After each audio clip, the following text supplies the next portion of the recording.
Good morning student. ये past मैं दोबारा से आपको करवा रही हूँ हामिद खां। मे बी हो सकता है वॉइस की कुछ प्रॉब्लम हो रही है वीडियो में, इसीलिए मैं दोबारा से इसकी वीडियो बना रही हूँ। ध्यान से सुनिएगा पार्ट को।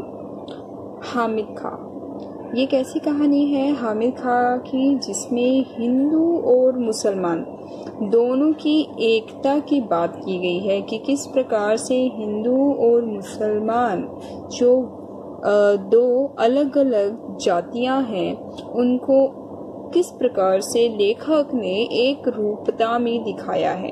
अर्थात किस प्रकार से दो व्यक्ति जो दोनों मित्र तो नहीं होते हैं, परंतु वह एक दूसरे का इस प्रकार से आभार प्रकट करते हैं मानो मित्र हो।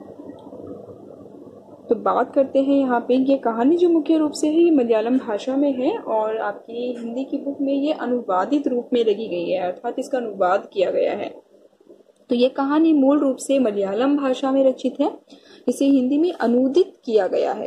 प्रस्तुत कहानी हिंदू मुस्लिम एकता का संदेश देती है। इस कहानी में लेखक ने बड़ी सादगी से हिंदू और मुसलमान दोनों के भीतर धड़कते हुए मानव हृदय की एकता को उजागर किया है।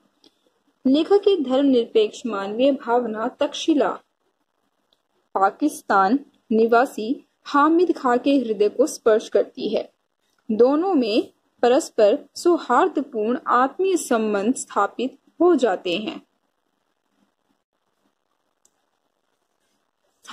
जाते हैं। यह कहानी मानवीय जीवन मूल्यों को रेखांकित करती है। मानवीय जीवन मूल्य अर्थात जो मनुष्य जीवन के लिए उपयोगी हैं, उन सभी बिंदुओं को रेखांकित करती है। तो कहानी शुरू होती है आपकी यहाँ से।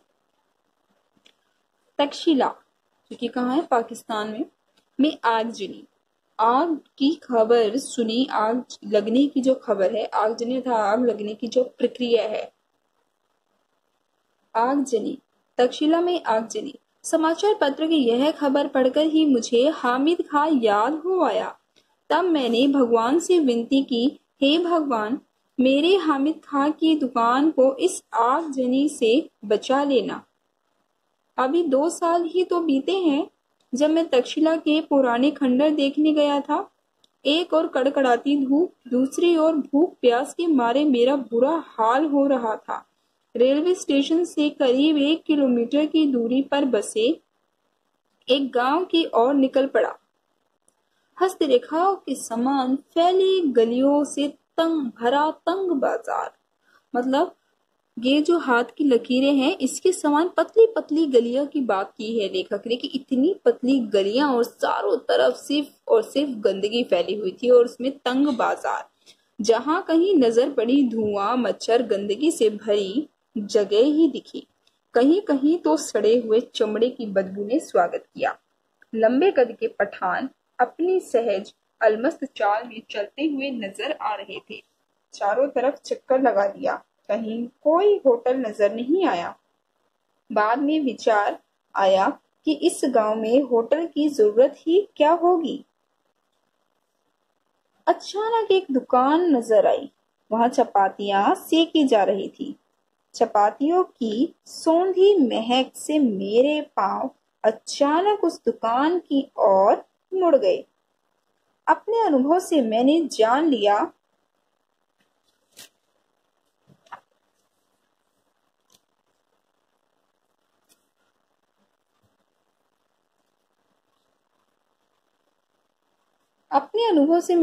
लिया था कि परदेश देखो, स के बोलने की यहाँ पे थोड़ी सी किस प्रकार से स बोलने को होता है। स एक होता है श। प्रदेश एक होता है प्रदेश, एक होता है परदेश। तो प्रदेश यहाँ पे शब्द है। ये प्रदेश नहीं है, प्रदेश होता है एक प्रदेश। ठीक है। जान लिया था कि प्रदेश में मुस्कुराहट ही रक्षक और सहायक होती है। जो मुस्कुराते हुए मैं दुकान के अंदर घुस गया। एक अधेड़ उम्र का पठान, इस व्यक्ति की बात कर रहे हैं।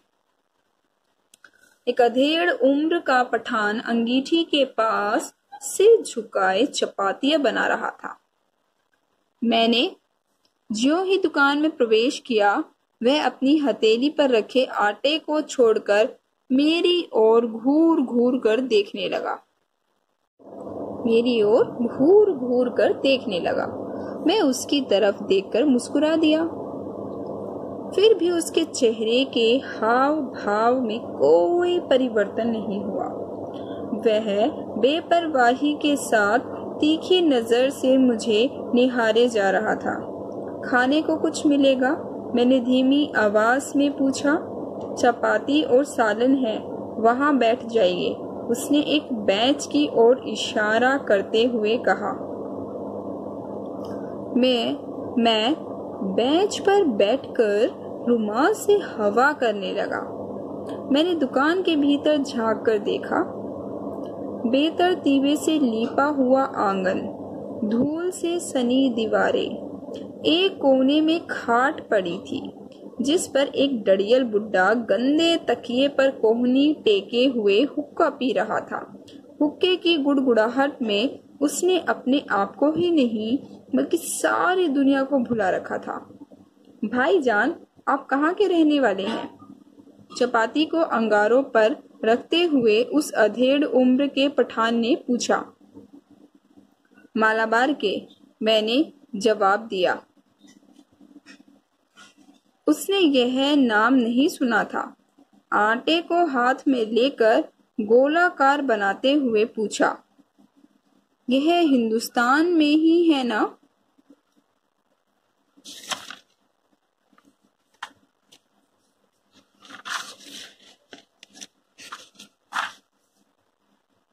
हाँ, भारत के दक्षिणी छोर, चेन्नई के आगे। क्या आप हिंदू हैं? हाँ, एक हिंदू घर में जन्म लिया है। उसने फीकी मुस्कुराहट के साथ फिर पूछा, आप मुसलमानी होटल में खाना खाएंगे? क्यों नहीं, हमारे यहाँ तो अगर बढ़िया चाय पीनी हो या बढ़िया पुलाव खाना हो तो लोग बेखटके मुसलमानी होटल में जाया करते हैं। वह मेरी बात पर विश्वास नहीं कर पाया। मैंने उसे गर्व के साथ बताया, हमारे यहाँ हिंदू मुसलमानों में कोई फर्क नहीं है, सब मिलजुल कर रहते हैं। भारत में मुसलमानों ने जिस पहली मस्जिद का निर्माण किया था वह हमारे ही राज्य के एक स्थान कोंडुगलूर में है। हमारे यहाँ हिंदू मुसलमानों के बीच दंगे नहीं के बराबर होते हैं। उसने मेरी बात को बहुत ध्यान पूर्वक सुनकर कहा, काश मैं आपके मुल्क में आकर यह सब अपनी आंखों से देख सकता। क्या आपको मेरी बात पर विश्वास नहीं होता? मैंने पूछा।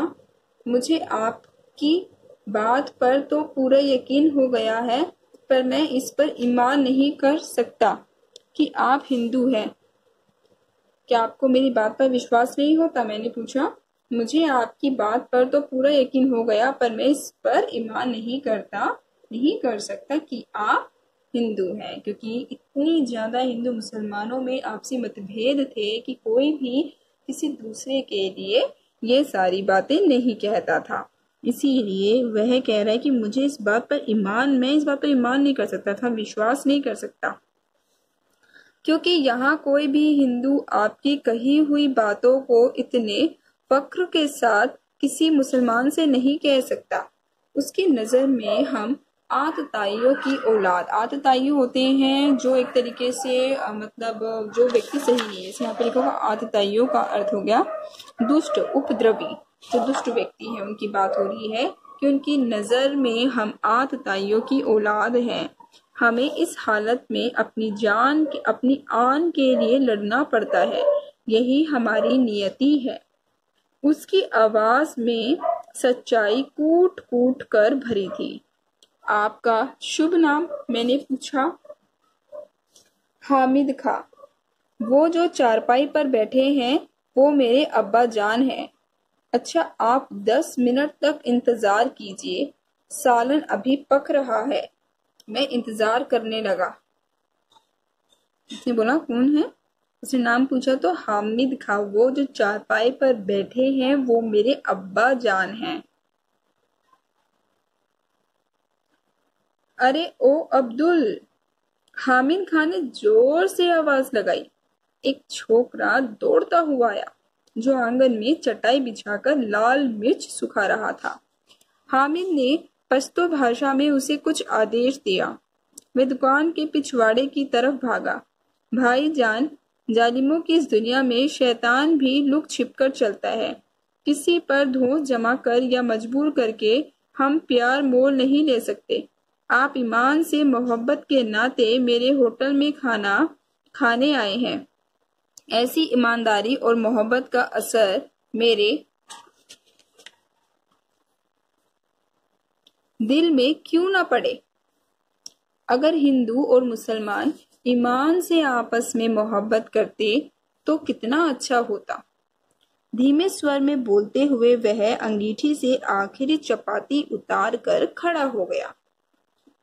जो छोकरा पिछवाड़े की तरफ यानी कि पीछे की तरफ पीछे की तरफ गया था, उसने एक थाली में चावल लाकर सामने रख दिए। हामिद खां ने 3-4 चपातियां उसमें रख दी, फिर लोहे की तस्तरी में सालन परोसा। छोकरा साफ पानी से भरा एक कटोरा मेज पर रखकर चला गया। मैंने बड़े चाव से भरपेट खाना खाया। कितने पैसे हुए? जेब में हाथ डालते हुए मैंने हामिद खां से पूछा। मुस्कुराते हुए हामिद खां ने मेरा हाथ पकड़ लिया और बोला, भाईजान, माफ कीजिएगा, पैसा नहीं लूंगा। आप मेरे मेहमान हैं। मेहमान नवाजी की बात अलग है। एक दुकानदार के नाते आपको खाने के पैसे लेने पड़ेंगे। आपको मेरी मोहब्बत की कसम। 1 रुपए के नोट को मैंने हामिद खां की ओर बढ़ाया। मैं सकुचा रहा था। उसने वह रुपया लेकर फिर मेरे हाथ में रख दिया। भाईजान, मैंने आपके खाने के पैसे आपसे ले लिए हैं, मगर मैं चाहता हूं कि यह आप ही के हाथों में रहे। आप जब हिंदुस्तान पहुंचे तो किसी मुसलमानी होटल में जाकर इस पैसे से पुलाव खाएं और तक्षशिला के भाई हामिद खां को याद करें। तो उन्होंने पैसे उसे वापस दे दिए ताकि कम से कम वो उसे याद करे, यही बहुत है।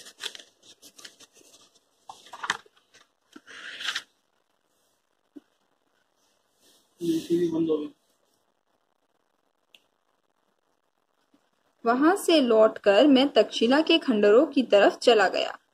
उसके बाद मैंने फिर कभी हामिद खां को नहीं देखा, पर हामिद खां की वह आवाज, उसके साथ बिताए क्षणों की यादें आज भी ताजा हैं। उसकी वह मुस्कान आज भी मेरे दिल में बसी है। तक्षशिला के सांप्रदायिक दंगों की चिंगारियों की आग से हामिद और उसकी वह दुकान, जिसने मुझ भूखे को दोपहर में छाया और खाना देकर मेरी क्षुधा को तृप्त किया था, बचे रहे। मैं यही प्रार्थना अब भी कर रहा हूँ।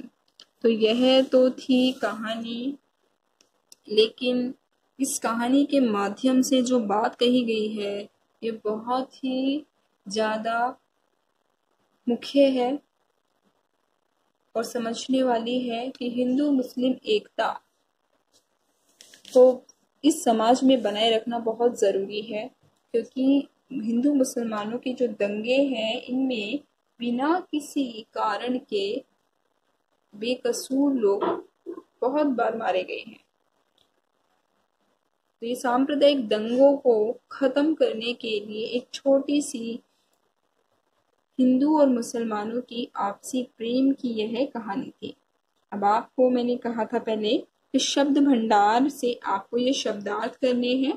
जिस दिनांक में आपको ये चैप्टर पढ़ाया गया था, ये पाठ आपको जो पढ़ाया गया है, उस दिनांक में और उसी के दिनांक में आप ये शब्दार्थ करेंगे।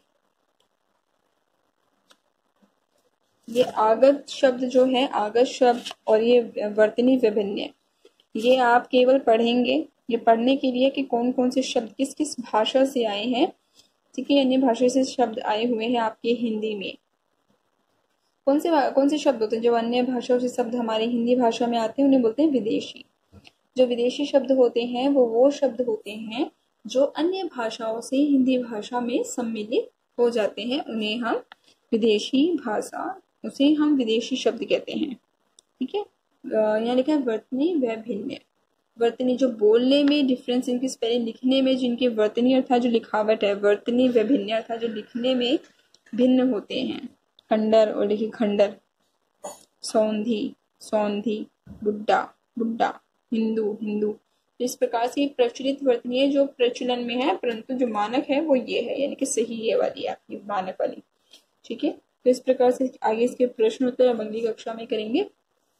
इस वीडियो के माध्यम से इस अध्याय को जो पढ़ाया गया है, सभी विद्यार्थी इस अध्याय को कम से कम 2 बार पढ़ें, ताकि आपको कहानी की जो ये पूरा पाठ है, इसकी कहानी आपको अच्छे से याद रहे और आप प्रश्नों के उत्तर दे पाए जब आपसे पूछे जाएंगे। तो अभी के लिए आप अध्याय को अच्छे से पढ़िए और मन लगाकर पढ़िए। धन्यवाद।